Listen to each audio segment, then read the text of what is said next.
हाय, मेरा नाम है विशाल और मैं आप सभी का स्वागत करता हूं हमारे इस यूट्यूब चैनल पर, जिस पर हम लॉ ऑफ अट्रैक्शन के बारे में, बौद्ध धर्म के मोटिवेशन के बारे में, आंखें खोल देने वाली मोटिवेशन के बारे में बात करेंगे, जो कि शायद हम और आप जानते हैं लेकिन उतने कॉन्शियसनेस से नहीं जानते।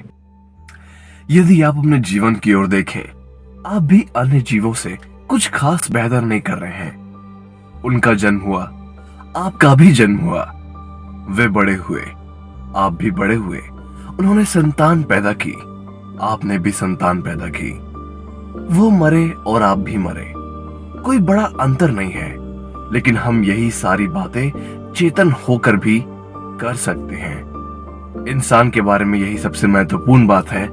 अगर आप अपने हाथ को चेतन होकर चलाएंगे तो यह वही करेगा जो आप कहेंगे।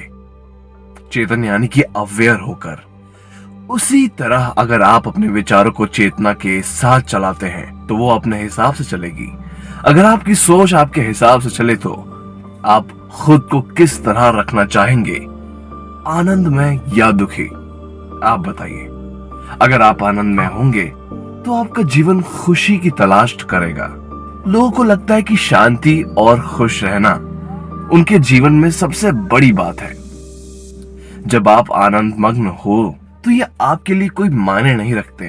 अगर आपकी सोच और भावनाएं आपसे निर्देश लें तो आप खुद को आनंद के सबसे ऊंचे स्तर पर रखेंगे, चाहे वो कोई भी हो।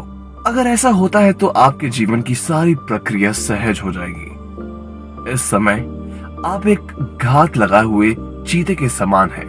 आपको हमेशा कुछ ना कुछ चाहिए ही चाहिए। अगर पाने के लिए कुछ ना हो, अगर आप इस जगह बैठे और जीवन महत्वपूर्ण हो, यह पूरी तरह से सहज हो।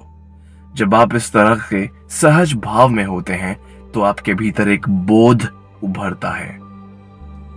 कोई पेशा अपनाने, पैसा कमाने, यहाँ तक कि खुशी होने, प्यार देने या फिर लेने जैसी किसी भी बात से आपको संबंध नहीं रहता, क्योंकि केवल बैठने से आपको परम आनंद का अनुभव होता है। तो आप ऐसे जीवन का क्या करेंगे? आप कुछ ऐसा खोजेंगे जो अभी आपके बोध में नहीं है। इसी तरह आध्यात्मिक सिलसिले की शुरुआत होती है। इसी तरह आप जीवन की बागडोर अपने हाथ में लेते हैं। मैं आपको बताना चाहता हूँ, लोग जो भी चाहते हैं उसमें से कम 50% पूरा हो जाता है। वो बस कुछ ही चीजों पर अपना ध्यान दे पाते हैं जो उन्हें नहीं मिलती।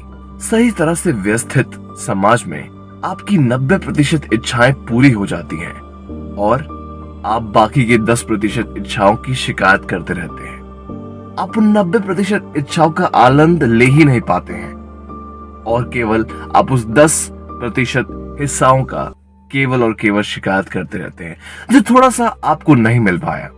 वहीं आपके दुख की वजह बन जाती है।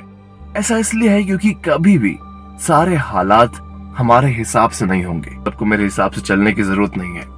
गोल्फ की गेंद सीधी जाए या पहाड़ में निकल कर जाए, मैं फिर भी आनंदमग्न हूँ। अगर आपको, मुझे उम्मीद है कि आपको आज की मोटिवेशन पसंद आई होगी। अगर आपने इन बातों को कायम कर लिया तो आप खुद से मिल पाएंगे। दुनिया तो बात की बात है, पहले आपको खुद से मिलना है। अगर आपको वीडियो अच्छी लगी तो वीडियो को लाइक कर लीजिए और ऐसी और भी वीडियोस कहीं आपसे मिस ना हो जाएं, इसके लिए आप सब्सक्राइब करके बेल आइकॉन जरूर प्रेस कर लीजिए।